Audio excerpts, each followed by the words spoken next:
I get a ton of DMs every single day. I feel like this format is the best and most effective way for me to get back to everyone and answer these questions. I started categorizing all the questions I've been getting.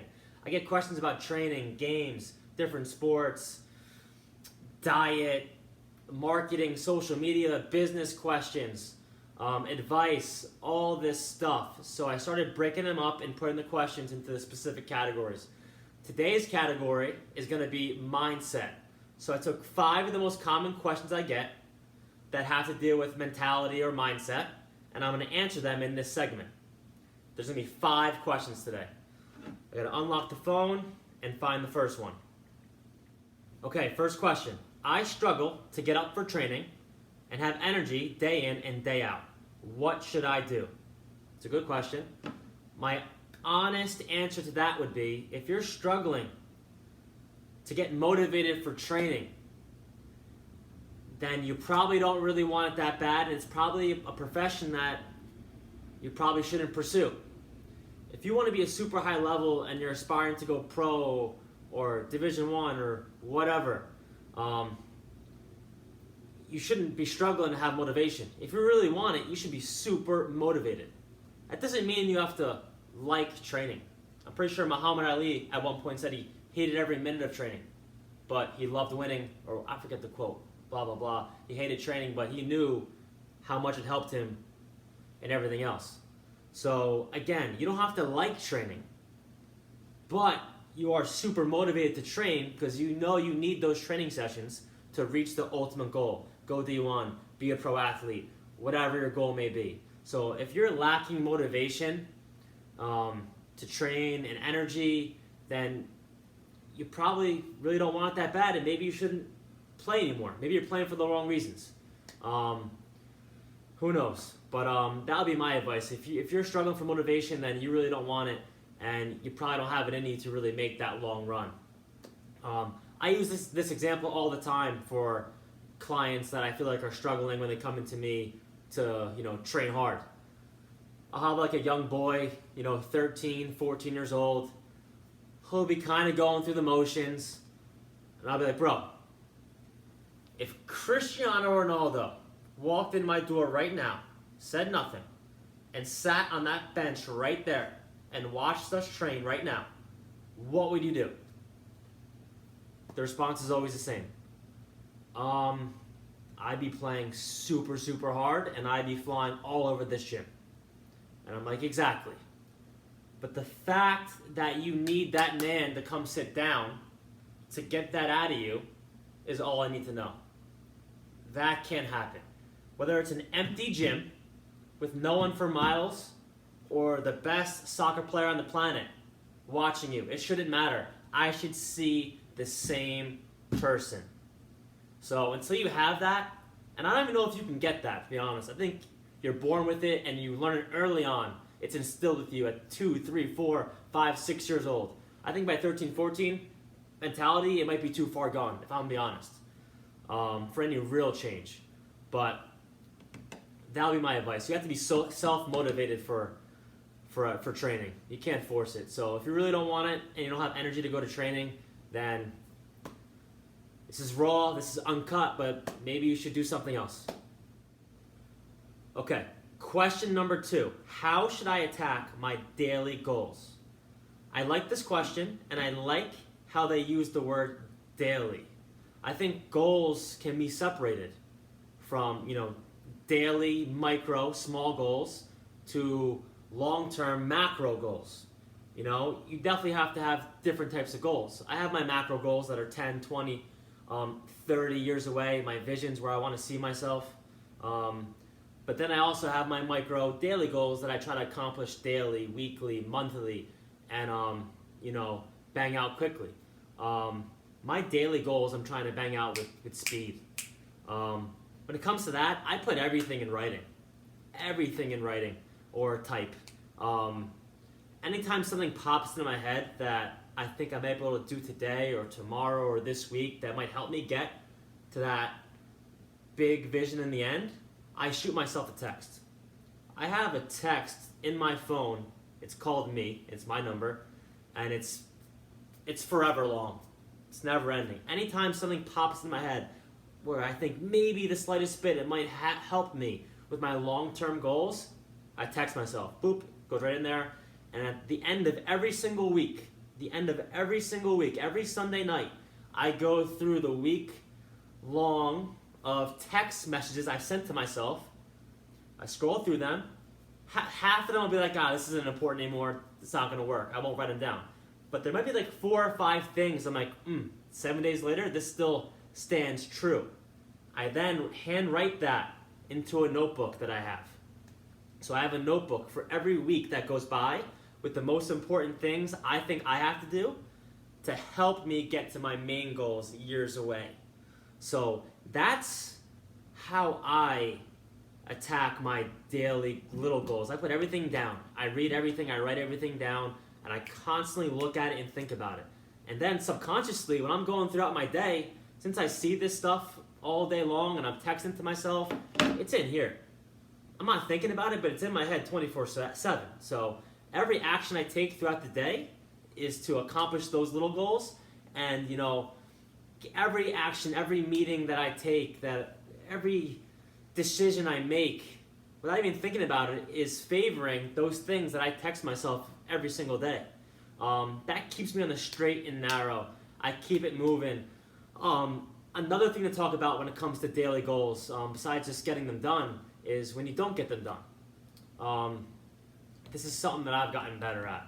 I'm so driven and I want to get everything done, but sometimes life happens and you can't get all your little things you want to get done that day. That's okay. That used to crush me and make me upset and piss me off, and that was an issue. I'm still getting better myself. But last year, if I didn't get everything I wanted done in one day, I'd freak out. And that in reality, that doesn't really do me any good. So I've done a better job of, trying to get things done, which I do. But when I don't get everything done on a daily, no problem. Tomorrow, we find a way to get that in the next day. But again, to answer that question, daily goals, get organized, have direction. Days are short, man. Days are super short. They're not long enough. So you only have so much time to get things done. So if you spend half your time trying to figure out which way you're going to go that day, you're just wasted minutes, hours. So every morning I wake up and I know exactly what I need to get done in order, with plan A, plan B, and plan C in case I need it. So that helps me get things done quickly, super quickly. But again, if I don't get everything done, not a big deal. I remap it, I figure it out, and I get it done later in the week. But again, I move at great speed during the day, knocking out all my micro goals, and I'm still super patient at the same time for my macro goals, because I know it's a long way away, and if I just slowly chip at it, I'll get there. So be organized, get things done, make quick decisions, react, and bang out your daily goals little by little, but be organized. Okay, question number 3. What is the most important thing in life? I think the most important thing in life is happiness. You might be saying, well, that's obvious. Well, that's why I'm saying it. I think happiness is the most important thing. Most of the people that follow me are from sports and business. And especially for them, I think for everybody, but especially for them, I think happiness is the most important thing. You need to enjoy life. And I may not have always said that. I was a different person even 4, 5, 6 years ago, but I'm definitely changing. All my decisions now are based off, first and foremost, happiness. I know a lot of wealthy people that are miserable and are going to die miserable. And you're going to piss a lot of people off on your way to the grave if you're just miserable all the time. No one's going to want to be around you. They're not going to remember you the right way. So I really think you don't think money first when you're going through business or for sports. I think you think happiness first. Every decision you make throughout the day, your little goals, make it saying to yourself, is this going to make me happy? If I'm hiring somebody, having this person around, maybe they make me a bunch of sales, but is it going to ruin my experience and my atmosphere in my gym by having them there? It's a trade-off you have to make. Man, this person's smart as hell. They're good at their craft. But, maybe they rub you the wrong way or they kind of make you upset. by having them around. So those are the decisions and the ties you have to cut loose. Get those people away from you, and you'll be much happier with your life. Cut those people out. Get your circle right. You know what I mean? Have a bunch of happy people around you that are uplifting and motivating, but also don't have a bunch of yes men either. That's bad too. Have people tell you how it is, but have people that are motivated and do things that they like, and you'll see that you'll be driven each day to actually attack your goals and want to attack them because you're attacking them for the right reasons. You're happy, you're motivated. When you're attacking it just for money, it's hard to do that for a long time because you get worn down, you get tired. So I think the most important thing in life is happiness, you know? So me, for example, I own a gym. I can't think of another job that I would rather do. I swear. You could even say professional athlete. Unless I'm Messi or Ronaldo or LeBron James, there's probably 12 people I'd want to be. Outside of those 12, if I want to be another professional athlete, I'm sticking with what I got. I love what I do. Am I the richest guy in the world? No. Not. But I wake up every morning. I go to bed every night with a smile, knowing that when I wake up, I'm going to do something that I like, and I'm actually looking forward to it, actually. Like, I went to bed last night, I'm like, I'm going to shoot this video tomorrow. Look, I'm in my... What time is it? It's 1:45 in the afternoon on a Friday. I'm on my couch with 18 pillows, chilling, answering to nobody. That is amazing. And I get to do what I love. I get to talk about what I love. So I'm extremely happy. Am I the wealthiest guy in the world? Absolutely not. Not even close. But I'm happy. And I love my life. So to answer your question, to what I think is the most important thing in life, I'm going to say happiness. Okay, question number 4. How important is mentality for an athlete? Massively important. I don't care if we're talking about football, basketball, soccer, whatever. The top athletes in all those sports, they're wired a little bit differently. And I'm not even talking about like an all-star. I'm talking superstar. Because there's a difference between an all-star and a superstar. Those superstars, your Kobe Bryants, your Michael Jordans, your Cristiano Ronaldos, those guys are just wired differently. They think differently. They act differently. And I think when you're a professional athlete, everyone can ball out. Everyone is good. Everyone's here. So I think something that helps get these people a little bit over the top is definitely that mentality. Their approach to training, their approach to the work, their approach to life in general from a young kid to when they make it is just different. And I think that's what edges them out. And that comes down to mentality. You got to have that. You know, Ronaldo's borderline insane. But he's okay with that because look where it's gotten him. And that's just, it's not fake. It's who he is. He's insane. And I mean that in a good way. And then you can talk about youth athletes as well. I'll keep this specific to soccer for now because I do a lot of soccer training in my gym. I'll have 2 14-year-old girls, right? They're both awesome. Technically amazing. They crank out all the drills, no problem. But there'll be one that if I had to pick one, it's not even close in my head which one I would pick. I'm picking the one with the killer mentality. I'll have 2 14-year-old girls, swear to God. I see it all the time. Same. Technically, skill-wise, the same. But I know one has that it factor where if I closed the door of my gym and I said, let's play a one-on-one right now, 29-year-old man versus a 14-year-old girl, she'd be like, all right, let's go. She'd knock me into the wall. She'd probably kick me in the shin. And be like, what? The other girl would never do that. She'd be too scared to. She would want no part of that. The one girl just has it different. She has that killer mentality. And you see it at the youth level as well. They have that killer. And I'm like, wow, I'm picking that girl on my team. Well, the other girl is just as good technically, if not a little better. But the other girl has that it. And I think that's why she's going to edge out the other girl when it comes time to making it. So I don't care if you're a youth athlete or a pro athlete. That mentality is that little bit extra that you're not going to train at training, that's something you got to have on your own time. And I don't know if you ever can learn it. I think you got to grow up around the right atmosphere and be around the right people. And everyone comes wired differently when you're born. So maybe you've been born a certain way. I don't know. You know, I'm not a genius. I'm not a doctor. I don't know how that works, but I just know some people got it and some people don't. And for those who do got it, have a big advantage. And I think mentality is massively important. So I definitely spend time working on that if you feel like you're maybe a little weak in that department. So mentality, make sure you got that on check. Question 5. What is your motivation? This is an easy one for me. I'm completely and 100% self-motivated. And I'm not saying that to be tacky or corny. Be self-motivated.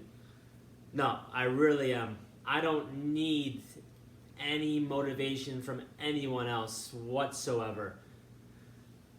Look at me right now. The majority of my day is spent like this, meaning there's no one around me. No one. I'm alone all day long. So if I wanted to slack off and watch the TV that's behind you, I could. This TV has not been turned on one time. Not once in my life since I've been here. I don't turn it on when I'm home because I got stuff to do. And I'm self-motivated when it comes to my business and my life. I'm completely self-motivated. I don't need anyone over my shoulder. Make sure you make your video for YouTube. No, I'm doing this because I want to do it, and I'm completely self-motivated. If you need someone to motivate you, or some of them are great. Some of those motivational videos could definitely help at a certain point. But if you watch 30 motivational videos a week, and you read 4 books on motivation a year, something ain't right there. You got to figure that one out. You need to be self-motivated. If you want to reach the pinnacle for whatever you're going for in life, you need to be self-motivated. Otherwise, you'll never be able to work hard enough and fast enough to accomplish the goals that need to get done. And I said this earlier, even when I was playing soccer, it didn't matter if I was training alone. It didn't matter if I was in a park by myself or if Pep Guardiola was standing next to me. The effort would have been the same, no lie. It does not matter if I was alone or with Pep. The speed at which I got my drills done would have been exactly the same. Until you can say that about yourself, you're never gonna reach, the level that you want to reach. So to answer that question, what's my motivation? Obviously, to build on that, I want to have an amazing life for my future family and all that stuff. I want to set my family up for life. So that alone motivates me as well. But when it comes to the daily stuff, I'm completely 100% self-motivated. I don't need a quote from Twitter. I don't need a daily snap from my mentor. I don't need any of that. 100% self-motivated. All right, that's it. That was 5 questions on mentality and mindset. If you guys enjoyed this format of me answering your questions, feel free to leave me a comment and let me know what you think. If you have a question of your own, feel free, leave it in the comment section and I'll answer it. So today was 5 questions on mentality and mindset. Next week, or maybe the week after, depending on my schedule, I'll answer 5 more questions on a different topic. And that's it, guys. I hope you enjoyed it. Have a great day, and I'll see you on the next video.